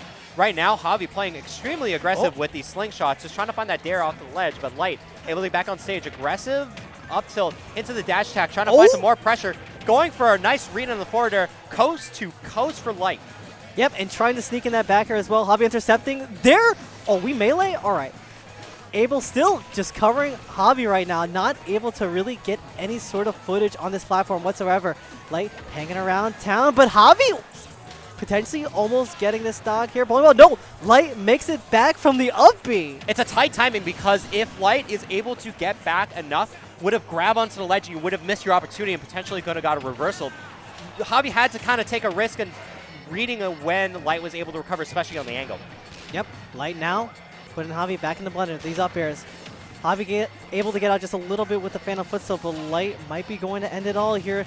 There's the Firefox to just get more damage there. No coverage from the F tilt to set up for a potential mistech, but here we go. Nope, no link up for you into the up smash. Here we go. Empty hop, back throw. Are we going to get the stock here? Oh my god. The invincibility on the ledge grab ran out because Light had so much percentage. Actually gets hit by the Lloyd Rocket, reflecting off the stage, losing that stock. He still has some insurance. He has another stock to work with. And the Nair? Was that Nair? I totally missed it. I was trying to talk. Nair into up smash, going to be picking up that KO. Light going to be moving on to winner semis. Well, we will see in the replay. But man, Villager has so... Javi's doing a really good job at managing their resources with just their insurance, like with the tree shield and with Lloyd Rockets and that get out of jail free card like we were mentioning earlier with the neutral B, which we didn't see a whole lot in this set because, as you know, Light would probably be going for empty hop, trying to bait it out, and then get the fall with the up airs. Okay, it was drill, not Nair. Our mistake. I mean, solid play from both players. Javi trying to play as well as he can. Just there's a few key missed opportunities, especially those bowling balls off the ledge. If you were able to really get those, you're putting your opponent in such a bad position because either they're going to get KO'd or they're going to get hit, and you still have to deal with pressure that's getting set up like a tree. Now, what would you say about like Javi's bowling balls? Would you say that's like a call out or just like? I mean, it's, again, it's like the times that Javi was using it, I think were correct. It's just the usage of when. Like, you got to read the timing. You're playing against Fox and Falco, which I'm going to say that, like, their recoveries are linear and susceptible to being easy to counteract just because there's always a set time where Firefox charges up and then starts moving. If you played enough matches against, you know, any of the Spaceys, Wolf, Fox, or Falco, and you understand the distances and the speeds at which they move, it's easier to know when it goes, but being able to actually get the hit is still tough because there's only, like, that small window. Yeah. It's not easy. Like, I say it's easy because you can read it, but it's another thing to say you can actually hit it. Okay, well, we had the Light set. Now we're just waiting for the Mars set. It maybe if we get it on stream. Not just yet. Not just yet. Well, we got another winners Can't quarters jump the match. gun just yet. Yeah, we got another winners quarters match come up. We got Scott and Robert. I'm excited to see this one. Scott doesn't come out to Massachusetts events too often. Robert, coming from Colorado, now a resident of Massachusetts, currently 14th on the Massachusetts PR rankings. Congrats to Robert. And also, again, is in contention for the Mass Runs on Smash vote-in phase. Quickly shout out that. Yeah, I'm excited to see this. Robert actually came out to the last Mecha Noodle tournament and ended up getting 5th place. Yeah, I believe it was... They lost to Nano Sharp in winners. And then in losers, it was 2-1 against... Oh, I forget. It loses my memory. I had it pulled up on my phone. Apple Reviewer? It was Apple Reviewer. It was Apple Reviewer. 2-1. That makes sense. It was a very, very close set. And I think it was courtesy of Robert last time that Smirk ended up coming out to that tournament. Oh, interesting. Which would make sense since I believe they're both Colorado. So, quickly talking about the players. Characters, should I say. Scott primarily playing Luigi. I don't imagine he'll play anything else. He's been playing Luigi for quite a long time in terms of Smash Ultimate. Robert playing the Young Link, not Toon Link. We did see the Toon Link earlier, but you've seen the Young Link. Scott has been known in Massachusetts and, you know, CTE and New England. Very strong player if he's on a good day. Let's see if he's on a good day. Obviously, winner's quarters for a reason. I want to see these combos. Let's see a winner's quarters match between Scott and Robert.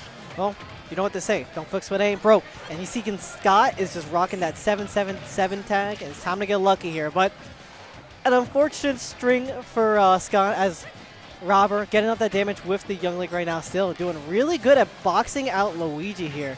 But here we go. Scott able to get a stray. Not able to make a whole lot, but here we go. We might see something fancy, but the boomerang comes for the interruption. Because it collided with the down air, it extended the hitbox, which led Robert to be able to fall out of the down throw combo. So Robert living just a little bit longer. Scott is known to be able to hit those 0-to-death combos or just have really solid combo games off that grab. So that's something you're going to have to be watching out if you're Robert. Yeah, and a lot of these lingering aerials are kind of just putting Scott in. We're not going to see the forward air kill just yet. Scott, nope, still just trying to get a really good opening on Robert here. Just got to find that opening approach, and yep, just biding their time, sitting in that shield. But still, Robert putting up a really good wall of defense here against Scott. Watch out for this down throw into the Cyclone, picks it up. Nice DI from Robert, just barely living. And look at that. The cheesy down air just throw it kill. out. Yeah, just throw it out. You got to respect me if I throw it out. So good job to Robert recognizing that, getting that first stock. Still not out of here if you're Scott. You have Luigi, one of the characters that has really strong kill options all around. Yeah, I would say Robert's defense and his patience is absolutely excellent. You can see him just jumping over a lot of these grabs from Scott. And the up smash that would have certainly been a kill. And now maybe having to set up here from the fire arrow, not going to get much, forcing Scott to go for that low recovery. Scott trying to look for a reversal here at the ledge. Is the dash attack going to take it? Yes, it is. The max rage on Robert plus the mid-range rage on Scott being able to pick up the KO. Dash attack at the ledge does have a lot of knockback potential going horizontally, so good pick up there. Yep, trying to go for the empty hop down tilt. Not going to get it, but the fair, wow, interesting. It was a fade back fair into going into the other direction, so nice shot from Robert. Phased right into Scott. There we go, rapid jab, send you right back in the corner. There's the setup with the boomerang, but no, missing the mark.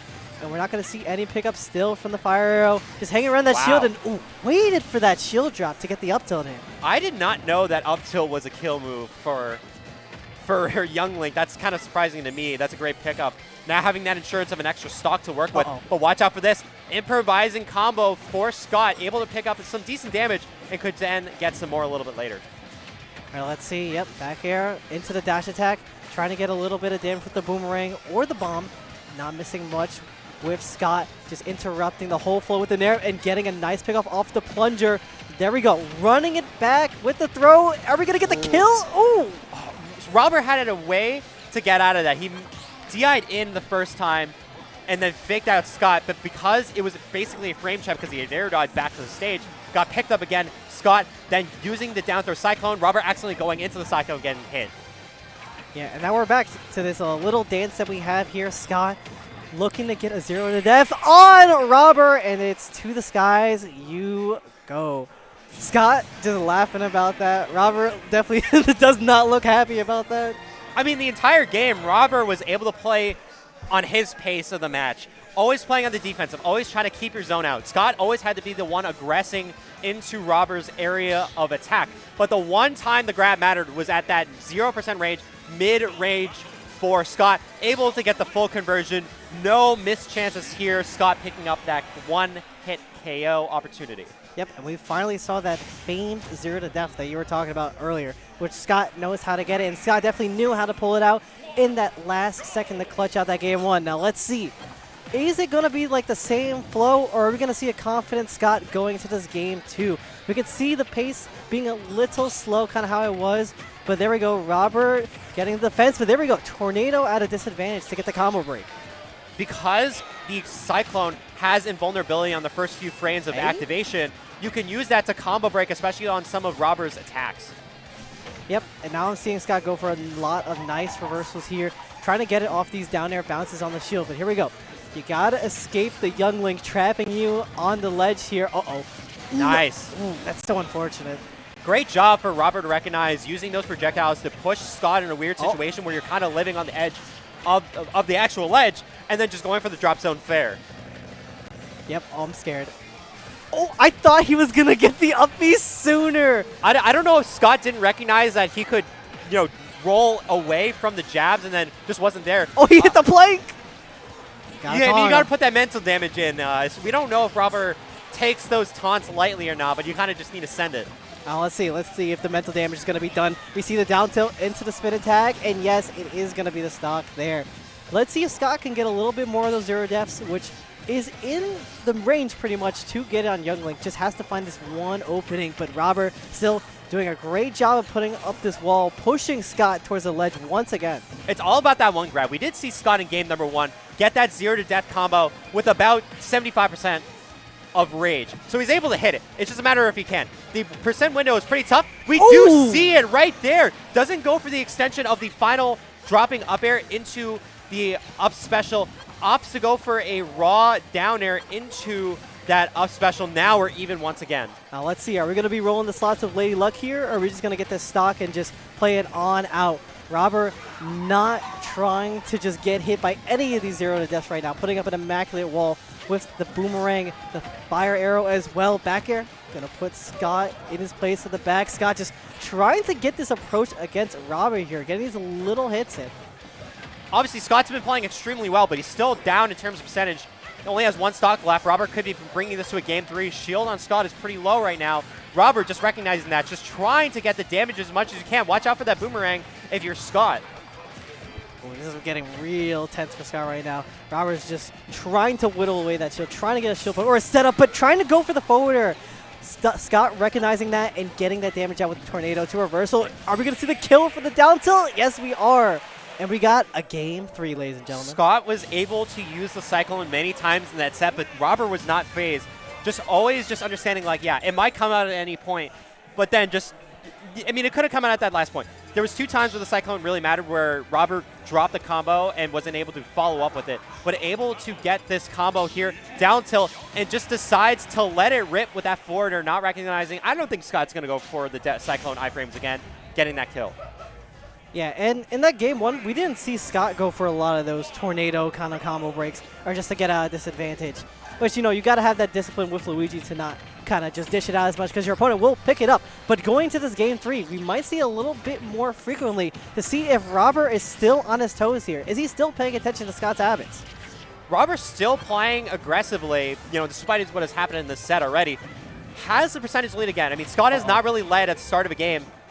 Even from game 1 to game 2, Scott has to play from behind constantly. Robber still trying to find his way in. Yep, still no luck with these guys whatsoever, but here we go. Speak of the devil, we get 1. Still not finding a lot of damage off of it. Scott now has to fight for that next interaction as Robber, you know, doing a really good job at switching things up between playing defensive, kind of dodging around everything, and playing aggressively, and he narrowly escaped that up B, which could have been fatal. Oh, what is this? It's really tough. Robert's just trying to find these KOs. 135% on Scott. Has the ability to get it right here. Ooh. Just barely gets it. It looked like maybe it would have survived, but just not enough. 54% on Robber. Hanging on to his first stock already pretty comfortably. Not really in a situation where he's going to get, you know, fallen right here. Yep, Scott just getting a nice 3-piecer off. Has to hunt around for this next stop, which Robber will make this a tough job, and we're switching up the whole flow here, getting aggressive, not able to get the follow-up from the boomerang, but still, it got you on the backside. It's coming back to help you. Trying to find that up smash if you're Scott. Just barely whiffs out, just a little bit off the mark. Scott trying to find his way in, but Robber, again, playing that defensive play style, playing in a range that always outside of Luigi's grab. That's the zone that you want to play, especially if you're playing a zone. You want to be away from Scott's grab as much as possible. Yep. And I like how now Robber is starting to punish these run-up shields to just grab Luigi, and now just still doing a good job of keeping him locked in the corner here. Fire arrow set up on the platform, just reacting to the roll there, getting the forward air, and trying to give off stage with the neutral air, but no, the jump is not taken. Yeah, misfire just not really benefiting both players. I mean, Scott able to get back on stage, but it doesn't get the KO, so Robber's back on the stage, still with 3 stocks. Both players are pretty high percent. Oh. Scott trying to find some cheeky way to get this KO at the ledge. I don't believe Robber has a recovery. No, does, but doesn't have the invulnerability. Tries to go for the down tilt again, but the Cyclone getting that KO. Yep, very nice coverage from Scott. Just covering all the bases there, not letting up on Robber, and found the stock. And now Robber has to do the same to Scott here, being at 149. One forward air, and very nice. Nice drag down to the neutral air there. I've never seen that KO. Drag down fair into air is a very rare combo. Typically, you go for something like an up smash from a drag down or potentially even another fair. Oh my. Watch out for this. Okay, try to get it for the get-up attack. Let's see, Scott. Are we going to see that 0 to death? Nope, we're just going to see a nice little combo here. Again, Robert just trying to pick it. Oh my. Scuttle? Hey, yo, hold on. Oh, I love the aggressiveness that Scott has been going for. Could have gone a couple reads off the rolls. Doesn't opt for that. Could have gone in that up special sweet spot hit, but doesn't get it there. But it gets that jump back air on the ledge against Robert. This is the same situation we've seen in Game 1 and Game 2. Robert has been playing ahead, has constantly had the lead. Last game, Scott was able to bring it back. In game number 1, you got to watch out. It's Robert able to hold on to this lead for the final time that matters. Uh-oh. Yep, Scott just again having to play from the back side here. Robert just been playing with that lead the entire time. This could be something to make here if Scott just doesn't let up. There we go. F-tilt gonna kick you off the ledge, trying to fall from the down there. Wow! What a side B. Just getting a little bit of damage there. He's still hanging on for dear life against Robert. And you can kind of send it because it's just going to get you back to the ledge. If not, it's going to get a whole KO with the lucky misfire. So Robert playing down. Watch out for this. Are we going to see a Cyclone on a neutral? Yes, we are! In? No, not enough to KO just yet, Snivy. Wait a minute. The down air is going to be enough to clutch the set out. Scott almost came back against Robert, but Robert still hanging on to that lead. Fumbled a little few times, but was able to close it out inevitably. We saw the downer from game number 1 pick up that first stock. Scott just kind of not recognizing that he was just going to go for it for Robert. And then Robert is able to say, like, yeah, I'm just going to bring it out again. What are you going to do about it? Now, I wonder if that was a reaction or if that was a call. We're going to see it here real quick. Look at the... Oh, yeah. Robert pulled the bomb, decided to use it aggressively to force Scott to respect the bomb going into that area, and just decide, I'm going to double jump, and then fast fall down there onto the stage. Yeah, I like that. That was a really good coverage option, because like the bomb forced him. He's like, I can maybe jump to punish, but Robert was in a great position. Oh my god, look how close that up special was. Just nearly there. Just nearly there. Another solid game from both players. Another good game 3, too. Yeah, a lot of these sets have me like on the edge of my seat. I'm like, oh my god. I know you were like, what's going on? Down, like, what's going on? I mean, what's going on? We only saw one TOD combo. Actually, no, we saw two. We saw two. One was to close out a set. One of them was just close out a stock.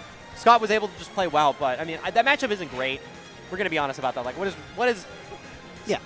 is Luigi really going to do against those projectiles? You kind of just need to constantly go in. But it's like, at some point, Robert is just going to pick out that one KO that's going to matter. Yeah, Luigi's a character that kind of, like, perplexes me. I'm like, I know exactly what he does, but, like, it feels like you can never really stop it. It's always just going to go into motion, like Snowball. From a lot of the Luigis that I've seen, like, once they get a straight hit in, like, once they get something, like, I have the pleasure of watching Guy, Luigi Kid at home. They are masters in the work with that character. Anytime I see Guy just get the momentum, he takes that all the way to a game because he will touch you one. He will know every single outcome that's going to happen and then just capitalize on it. It is literally off of any hit. But all right, we got Brujo and Juan P coming up to stream here. Brujo making a return. Brujo, again, playing with fire, having that King K. Rool and Kazuya. Let's see which one he's going to pick here. You hear that through the stream. He's going to be playing King K. Rool, it looks like. King K. Rool. Head-to-head is in favor of Brujo, but only in one set. So let's see how it goes for the second time they're going to be playing around Snivy. Yeah, and this is Brujo going up against Palutena. And as we know, Palutena with great aerials, great combos as well. And K. Rool being a big body, he, is pretty much combo food. So Juan P gets a good string rolling. It might be really good in his favor, but you already know, big bodies, they tend to last for a very long time, and Brujo knows how to get those reversals. So quick history, at LMBM, Brujo did play C at the Arcadion on Friday, eventually losing in Game 5. He had like a set lead, like 2-0 or 2-1, eventually lost it because C was able to just better player him. So let's see if Brujo is able to learn from that and beat Juanpi here. Yeah, and so far, we're just seeing like the Palutena combos come clean. We're seeing the really good flow state from Juan P right now. Juan P doing a really good job just trying to intercept the crown, but gets punished from the counter here. Brujo still kind of just hunting around, using this armor from the crown to maybe get a hit in. There we go. There's the forward air. Are we going to catch it? Yes, we are. Back throw you right to the ledge. Let's get that trapping. Wow. The two-frame catch on the down-angled forward tilt. Brujo has the timing on lock. Let's see if Juan P was able to recognize and get this attack in. Nice back air, just forcing Brujo constantly to play on the ledge. Able to get the recovery back on. Nice nair for both players, actually. Ooh. Down throw, back air, solid DI, but not enough. Yeah, I love that mix-up there. Just getting you in the nair, going for the empty hop to just get the back air there, going very strong. There we go, reverse nair. We're going to see a nice little combo. There's the pickup on the platform into the drag down there, but no grab, though. I like the down angled air dodge for Brujo, recognizing that you kind of just get back to the ledge for free. It's hard for Palutena to really punish Brujo at the ledge unless Palutena is already below the stage herself, because you have to watch out for that crown recovery. Yeah, let's see. And Brujo trying to make good use of that crown, but Juan P, all right, trying to cover Brujo from behind, just getting the explosive flame. And I can see Juan P not really going for these forward nairs, but trying to go for a lot of these reverse nair starters. Right now, both players 2 stocks apiece. Not too much of a significant difference in terms of percentage, like I say right now, commentator's curse. Watch out for that down to, could have gotten the berry, but because it was in the air, that was not going to happen. Nice armor, catching all the auto reticle hits, 1, 2, 3. No dangle angle forward tilt for a KO this time around. Brujo trying to find a way to keep Juanpi at the ledge, but gets on for free. Yep, Juanpi going for the high recovery, trying to kick them feet at K-Roll, kicking it once again and trying to jump over the cannonball. Still not going to do it, just rolling right behind.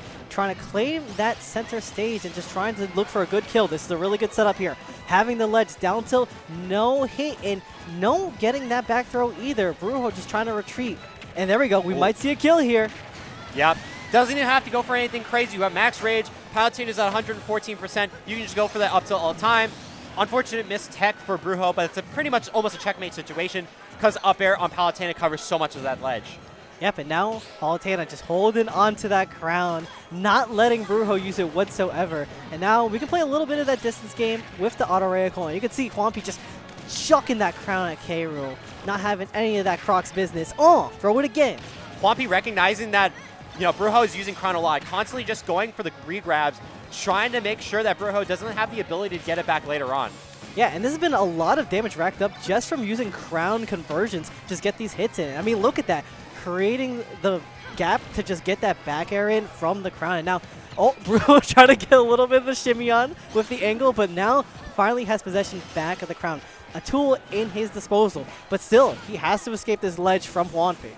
And Palutena's ledge trapping is extremely good. Watch out for this back throw. Not high enough percent to really get a KO from right there, but you still have to watch out. 145%. You're not really in a range to get a back throw, kill throw if you're Palutena, but you have to watch out for those dash attacks back throws. Or back air, should I say, sorry. And those active frames really putting work for Juanpi right now. Let's see. All aboard.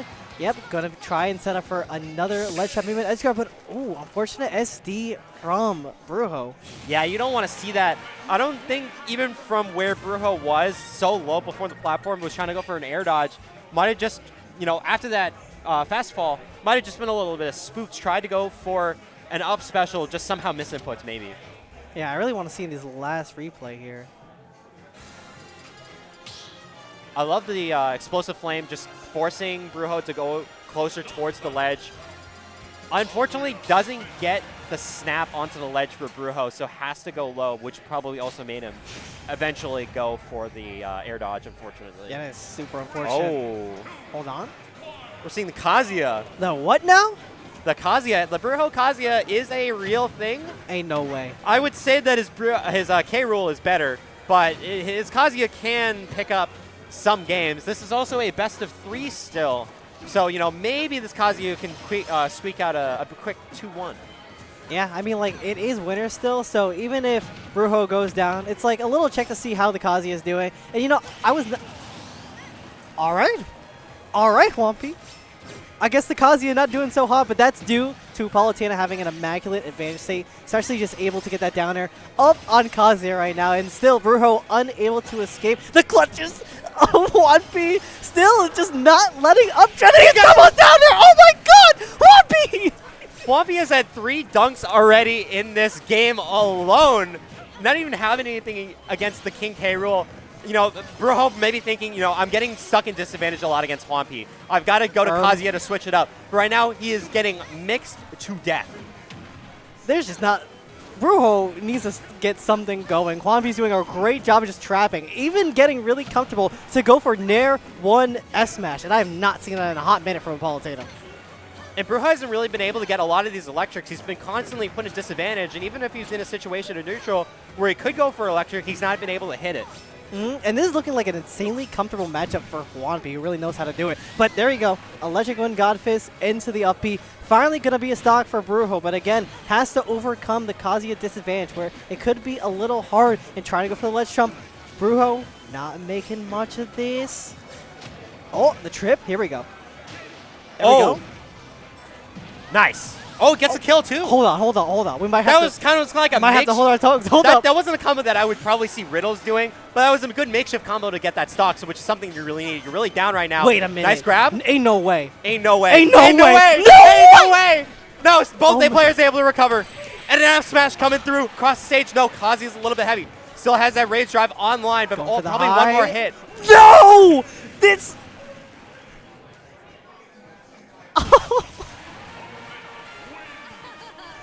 Air's in shambles. I'm in shambles. The air dodge bouncing off the stage. Air dodge has not been working for Brujo. Game number 1, and had the unfortunate air dodge below the ledge. This time, Brujo tried to go for the air dodge, snapping onto the ledge, but it just didn't get there. I'm so sad. Damn. He was able to make that comeback too. Look at this combo. He was able to get the redirect into that strong hit, into the up special, get that kill. Had the rage drive as well, but it's just so unfortunate he was able to like get in a position where he could have won a game on his own terms. Oh my! I'm still in disbelief. You're like the Brujo Kazi are real, and I'm like, oh really? I mean, after going down 3 stocks to 1, yeah, I mean, it's kind of real, but sometimes he just gets kind of dunked on. I mean, maybe we might see it later, depending on the matchup. Who knows? I mean, both players, Kazuya doesn't have the greatest disadvantage. Yeah. I think Brujo is able to play disadvantage a little bit better as King K. Rool. Of course, I say that as someone's playing King K. Rool, so the disadvantage isn't as great. But, I mean, sometimes Brujo just has some hard time trying to find a way back onto the stage as Kazuya, because he doesn't always get those offensive pressures that leads to his ability to just not take those hits. Yeah. All right, now I finally see we got Mars coming up on stream. It's about time. Yep, so we did end up streaming all of Winners Quarters. This is our last Winners Quarters match on the stream. We will be going, I assume, into Winners Semifinals later on. We'll get that to you soon. But we got Maz, and we got Unleashed. Oh, Unleashed making a return to the stream up against Mars. I'm very interested to see how this is going to go, because I think Unleashed only plays the Sora, or is it Sora Sonic? So, do you want the short version of the story, or you want the long version of the story? We'll go with the short version. We're going to get to our match. Well, on quickly. Look at Mars' accomplishments. Look at Mars' accomplishments. I don't know who that guy is. I heard that guy's a content creator. Yes. So primarily, since Sora has been released, Unleashed has been playing Sora primarily. He does have a banjo, which we could be seeing later, but he only really brings out for either certain matchups, or if he really feels like a Sora can't really give him that oomph to really win a set. He's had other characters like a Sephiroth, the Joker, Inkling, Wolf, but those are mostly just like, I want to play this for fun. Yep, but it's been a minute since I've watched the Mars Samus do its work. So I'm very interested to see how Mars is going to do against Unleash's Sora here, which can be pretty good at catching Samus's movement, because that Nair is like a suction. It just suctions you just right on in. Which we're seeing just a little bit of this trade as Mars is just trying to get in with damage with Nair, with Zair, but it's still making quick work, but hold on. Trying to get the back throw off. Just going to go for the Paralyzer. Unleashed recognizing it, just going to go a little higher. Doesn't get a follow-up off the miss up special. Going to go for up special of Unleash's own. Trying to find this damage, 107% for Mars right now, just trying to hang on to the stock. Oh, there we go. Trying to get the kill with the Paralyzer. Not going to do it. Unleash having the ability to trap Mars at the ledge here. Let's see how Mars is going to get out. Trapped in the Blizzaga. Just gets out with the flip kick, but the up air is going to take the first stock. Not bad for Unleashed playing against one of Massachusetts' finest. Obviously hasn't been going to too many events, primarily just choosing majors or special invitational events in Massachusetts. But, I mean, Unleashed is playing really solid right now.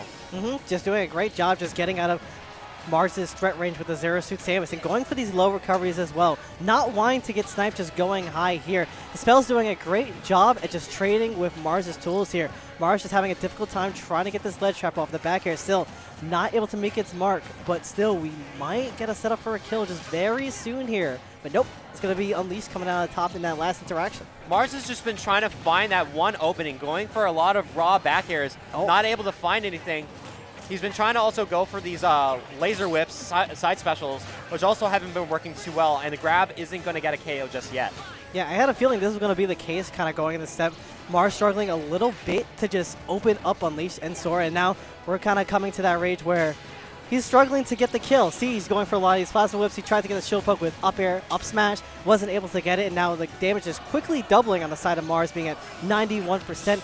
Oh Unleash my god. being at that 151 still trying to just find the stock still, but we're going to find it. Oh, wait, no? I don't think it was though? still in range. I mean, because of the up throw, it doesn't have the craziest angle. If Unleash was able to DI that correctly, you could still live, regardless of if Mars has high rage or if Sora has so much damage. Yeah, there we go. The Zaire gonna trade still. There we go. Finally finds the kill with the side B there. Mars really wanted that kill. He had a really tough time and was struggling to find that one opening for a stock. But now that Mars has this rage, he can use it to his advantage and find an opening quicker now that Unleash is only at a second. Yep, and going for that very fast jab just to get that little damage off. And still going for a lot of these setups we're seeing with the F-tilt, but the side B going to put a lot of damage, put in work for Unleashed here. Right at that 146. Now Unleashed just needs a very nice up BS shield maybe, or even a kill setup with the Nairs, which we could potentially see. And there you go, just letting the F-smash rip in neutral. That is such a very good thing for Soras to do. Just call out your opponent, because the F-smash is pretty damn strong. I don't know if Sora F-smash has a hurtbox shifting to make him go lower towards the stage, because it looked like Mars was trying to go for Zaire and it just whiffed. That's tough. That is tough. Like, he just like ducks under it when he goes for like the full swing. Messed up if true, but all right. Unleashed trying to get another trap situation on the platform, but Mars, no, still not able to find a lot of this. This side B just kind of interrupting him at a lot of different points here.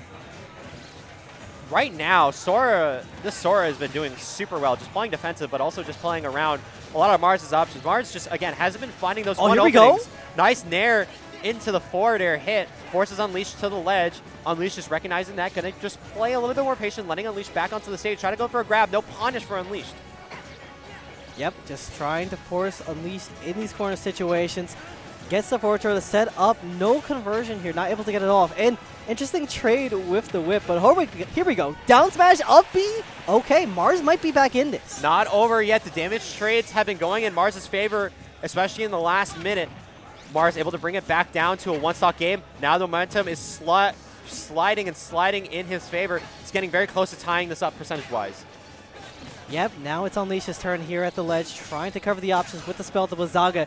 The up air catching the pop out of the ice. Mars going for a very nice empty hop, F-tilt option there. Unleash is trying to let another F-smash rock. And I understand the idea, because it puts Mars in a very bad situation. Could potentially get a kill, but you do not want to play games against one of Massachusetts' finest players. Look at Mars, just constantly playing super far away, playing around dash dance range to make sure that he can always just burst in with his momentum and speed and quick aerials.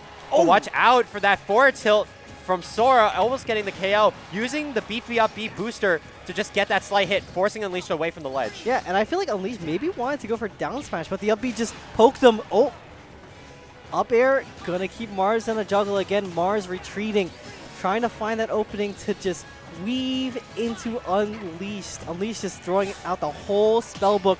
These Nairs too.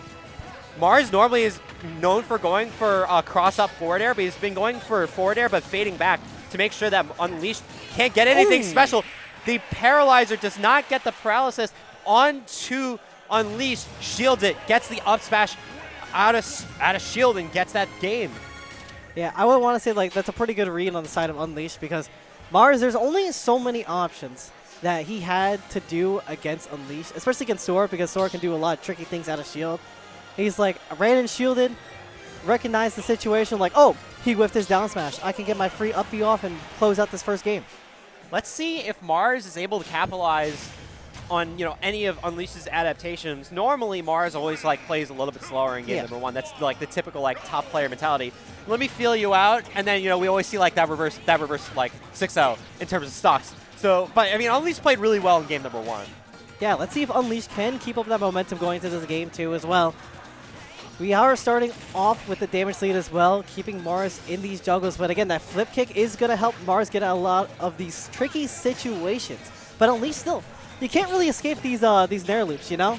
It just puts on the damage, it puts on the hurt, and you can't even SDI. Unleash playing so strong. He's racking so much damage on. Watch out, you almost got killed by that down special from Zero to Samus. So the damage no way! But gets it that time around. Unleash going for the side special, trying to get back to the ledge. Decides not to go low, but actually gets counter hit. Oh, wow. I believe that was a Phantom Pop just to get back up the stage, avoiding the move that Unleash was throwing out. And now trying to just Shark to get some damage onto Unleash right now. Mars playing with a little bit of momentum going his way. Playing pretty good, but Unleash can tie this around. Sora does have really good tools to kind of just keep Samus at disarray. It's not totally in Mars' favor. He is slightly racking up the damage while Mars is still holding on to that first stock. Unleash really needs to find this way. Was that a falling up air? Yes, it was. So falling up air. DI I guess out, falling up air. Yeah, I mean, that looked like good enough DI, but just wasn't enough at that point. So 2 stocks of these both players, only slight percentage deficit for Unleashed. Yep, great reversal plan off from Unleashed. But now Unleashed going for a lot of these up Bs, pretty much whiffing Mars, not able to get that damage up. I wonder if Mars is going to kind of start baiting these uppies out and looking to punish it, maybe. But again, the side B is a threat because it does lock onto you. It does a little bit more damage than you'd like. Yep. Mars is trying to play a little patient once again. He has this lead. He doesn't need to do anything aggressive. Unleashed does have those combos to really rack up that damage really fast from like 0 to 40 or 0 to 50. Ooh. Mars, another grab going through. Nice there. Just trying to constantly put his opponent in like just out of range. Yep, at least cashing out with some free damage there from the F smash. Very nice. Trying to get a juggle. Mars, ooh, almost having the kill potentially, but all right, getting the F smash off. Still not gonna be a kill. Mars trying to hang around the zone to get Unleashed. Unleashed still not able to find their way back. There's the forward throw, setting up, down air. Get me on the low recovery. Uh-oh. Oh, nice. Unleashed is using all of his tools to just get off the sledge. Nice wait. Doesn't get grabbed. Nice patience. Doesn't get laser whipped as well. Unleashed trying to play well. Ooh. But that was the DI check. You were already at higher percent. Let's see if you were able to DI fully out. Doesn't look like it. Unleashed losing that stock down to 1. Mars still on 2, though. Oh, let's see. Oh, I like that. Using the Nair on shield, just going for the fall and getting a very nice juggle situation going. But again, Sursuit Samus can be very slippery. So Mars kind of evades the situation and is putting in very good use of that jab, surprisingly, against Sora. Yep, jab 1, 2, 2. Just trying to push your opponent, get some damage on, try to get better positioning because it made that Mars was at center stage. Unleashed trying to fight his way back, trying to find the stock. Try to go for the Etel on the ledge. Nair's going to get punished with the parry. Mars not getting anything aggressive. Nice forward tilt. Into the mistech forward tilt. Nice parry again. Another forward tilt. Can we get a 4? Yo, can we get another one? Let's see it. Now, we're just going to get the grab to go for the up throw as well. Oh, okay. Unleashed getting the back throw here. Now trying to set up for an edge guard, maybe a ledge trap as well. Not quite able to get it as Mars just jumps back to the center. That retreating. Still just trying to find this one setup, maybe via jabs, maybe via F-tilt. Maybe even that Zair that we've been seeing. Mars bringing up Unleash's percentage all the way up to 100 plus. Oh my goodness! We saw Unleash going for that down air, able to pick up the slightest tack of not even just damage, but like just the knockback was so significant that it actually forced Mars to lose that stock. It just clipped Mars on the down air, but unfortunate whiff on the up B. Mars eating a little bit of damage on that juggle, but still has that get out of jail free card that Zero Suit Samus has. The dash attack putting Mars in a little bit of sticky situation. Right now, Mars trying to play aggressive, going to go for the forward air, doesn't get it. Nice freeze from Leash, constantly keeping Mars at disadvantage. Nice air dodge through from the up special back onto the ledge. Plasma Whip is actually going to get the counter recovery and actually going to be hitting onto Unleash, resetting this game back to neutral. Here we go. There's a parry. No grab. Hold on. Is Unleash going to be able to take the set over Mars? Oh. I'm not going to That was a hard DI check. That was completely DI in, DI to the right. Unleash not able to recognizing in time because of how fast the animation is. Mars able to pick up game number 2. We're going to see game number 3, but I don't know. Unleash still playing really well. We could be seeing an Unleash win, but Mars bringing the momentum back in his favor. Why do they got to get me on the curse? I literally said, can Unleash when the Mars gets back? Unleash goes for run-up shield, which we've been seeing quite a bit because Mars has been trying to do a lot of these side Bs to get the kills, a lot of these down smashes as well, so Unleash was hoping for the same result to happen. Yep. But Mars went with the, the DI check that time, like you were saying. Right now, game number 3, we're going to go back to small battlefield. Mars just trying to move on to this bracket, and this is going to be a match that's really going to be deciding how this tournament is going to play out, because if Mars loses, he has to play through losers bracket from 9th place moving on. If Unleash moves on, he's going to be playing for at least guaranteed 5th. Yeah, that is quite the upset of the tournament if I've ever seen one. But all right, Mars looking a lot comfortable, getting a lot of these nice strings as well, and calling out these dash up shields, just getting the grab to get really good damage up. And there you go, back throw. Let's see what we can make out of this. Nice air dodge. Unleash just going back to the stage. Nice neutral hit 1 into the up tilt, just trying to find this damage. Only 55%, but it's only 73% on Unleash, so he's just racking up this damage, trying to make it even as much as possible.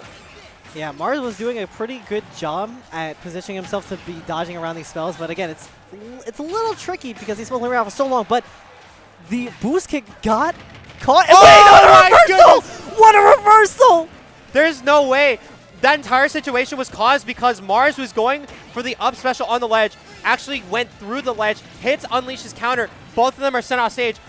Unleash was trying to find the final guaranteed checkmate with the nairs, but Mars was able to recognize that you're not going to be able to recover. Going to go for the booster Raptor boost to the side. Man, that's some top player recognition from Mars. Mars looking so immaculate right now, getting that 71% up on Unleash. Again, the damage is going to be racking up. Let's see, yep, catching the side B with Zaire. Let's see if we can get a punish on the low recovery here. Nope, tries to throw out the counter and gets the kill from the boost kick. Okay. Not a spike this time around, but the nice hit still does a lot of knockback no matter what. Going to be picking up the KO. Mars having commanded this game, being one stock lead. The damage lead could be slowing down, but Unleash is trying to fight back. Yep, and the counter this time. Not able to pick up that up B again. Mars with a little bit of a mix-up with the downer, able to get back to stage. Now playing really well with these jabs and these tilts to set up Unleash back in the corner. I'm liking this weight as well. F-tilt kicking you right back in the corner, but still, Unleash not able to get the F-smash in that situation. That would have given him such a commanding lead because he's not too far down in percentage, but Mars just barely falls out of that situation. The splash hit of down air, able to get a slight knockback, forcing Mars back to center stage. Let's see what happens. We're going to see the grab. Up throw actually is going to be the option, not a forward throw. We could have seen something like game number 2 with the downer actually going to get the KO, but Mars having slightly lower percents than last time, not able to die there just yet. Now Mars knowing that he has the lead, he can get pretty aggressive and he can switch things up from just kind of hanging back, throwing these options as Unleash tries to run forward. Oh, wow, what a trade with the up smash and the up B. A little jank happening. Mars still hanging around town. Still hanging. Oh, another DI check, but it's a little stale from the last time. It's still going to be there this time. Zaire coming out from Mars, trying to get another grab. It would have been risky, high reward, low risk. But, Unleash able to just get that back air. Unleash has to play with fire if he wants to find his way. Oh my god. I love that last interaction. Mars just doing empty movement to bait out a spot dodge from Unleash to get that spot dodge for the side B kill. Very good stuff to both players, and what a great set. There have only been a certain amount of times where Mars has really been put in a lot of pressure, where he's been down a game and he has to fight his way back in terms of the set. Unleash is one of those players who, Unleash had game number 1. Mars was very close in game number 2 to falling. Game number 3 was all Mars, but Unleash still brought it back to the last stock.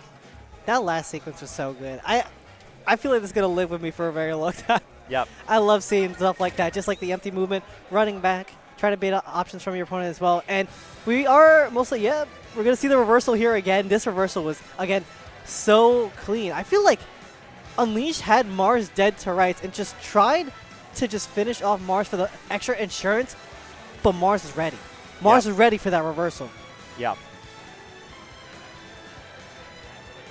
Okay, so we're going to head off to a quick break before we hit top 8 of Mecha Noodle Bar here in Boston, Massachusetts in the Seaport District. My name is Gerd. This is Snivy. We'll see you guys very soon. See ya.